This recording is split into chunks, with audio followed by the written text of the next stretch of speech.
Well, the brief history of my life would be that I was born and raised in Clayton. And I was very fortunate because my grandparents had money and had one of the biggest mansions in town. And they had come down from Newark. My grandfather was a worker who worked for Thomas Edison, and they became good friends. They visited Florida.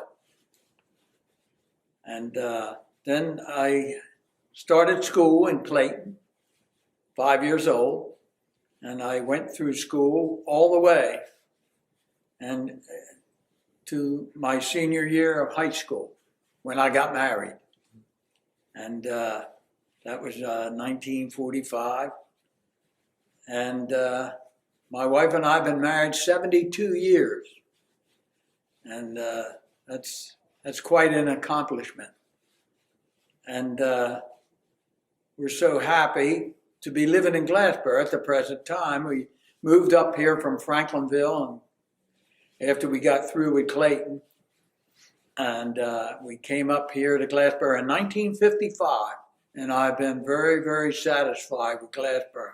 And from the first part of my time here in Glassboro, I realized it was a very patriotic town. They have one of the best parades on Memorial Day that any town around can top. It's so good. And they've always been helpful. And I took a liking to Glassboro. And even today, I think I wouldn't want to live in any other town but Glassboro. That's how much I think of Glassboro and all I've accomplished, and all my children and grandchildren have accomplished here.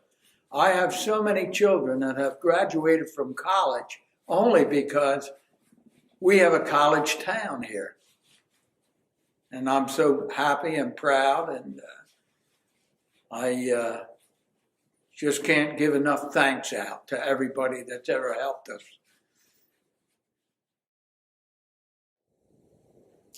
Well, I've always been patriotic, and I don't know why. It's just the feeling that comes over me.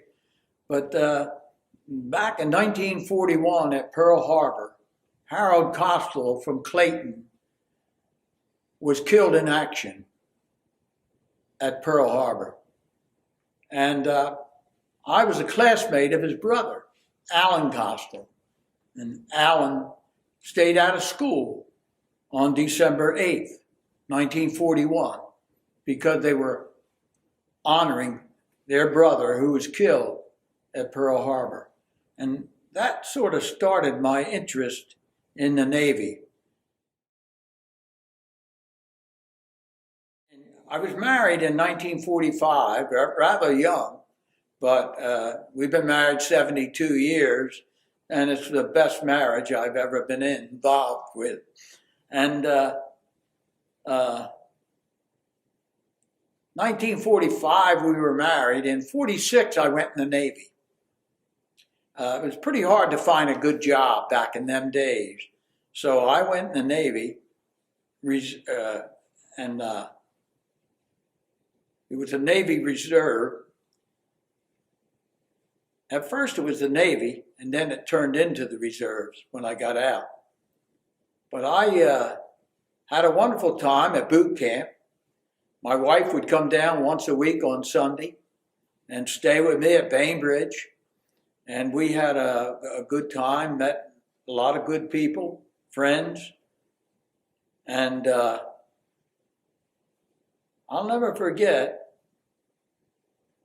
my training in boot camp in the United States Navy. And I come to love the service. And I never got out of it. I was in the reserves. After my Navy career, I got in the reserves and stayed with them. It's been a wonderful time in my life. And I'm so proud that I served. And I was in the submarine service for quite a while. And that was really nice. And the only part I didn't like too much was when they sent me over to the Mediterranean. And I had to be away from my wife. because my wife means everything to me. And here she was in Philadelphia, and I was overseas. But after 9 months over there, it was all over. I came back, and I joined the reserves again, and I stayed with it. It's a very good thing to be in the reserve, because today, my present status today is I get a good pension for those 35 years I put in the Navy Reserve. So I'm glad I went through it, and I'm very proud to call myself a veteran of the United States Navy. And here in Glassboro, every Memorial Day, I am honored almost far too much, but it's a good thing to be as a Navy veteran and to have people come up and shake your hand and congratulate you. And it was a good part of my life. And my next birthday, I'll be 90 years old. And all I can think about is my service in the Navy. I think that very much about that. It's been a good thing to have, and I met a lot of good people. And now I'm a member of the New Jersey Veterans, the VFW. I'm a member of American Legion, and I'm a member of the VFW, and I'm a member of the U.S. Submarine Service Veterans. And we have to meet in Trenton, so it's a long way up there once a month. But they're good guys. They're good men, and they're all patriotic. And I am proud to be in that outfit.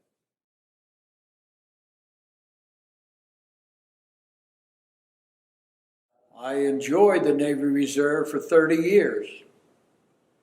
And I had to think about a lot of the boys that went away and never came home again. I had to think about that. So I started to do my family history, and then after that, I started to doing the history on these boys who went to war, all the different wars. And I had a couple young men who were getting older. It was Austin Cattell, who had the jewelry store in Glassboro, and Dave Weibel, who was well known in Glassboro as a resident. And both of them fellas were very good patriots, and both of them fellas helped me get started.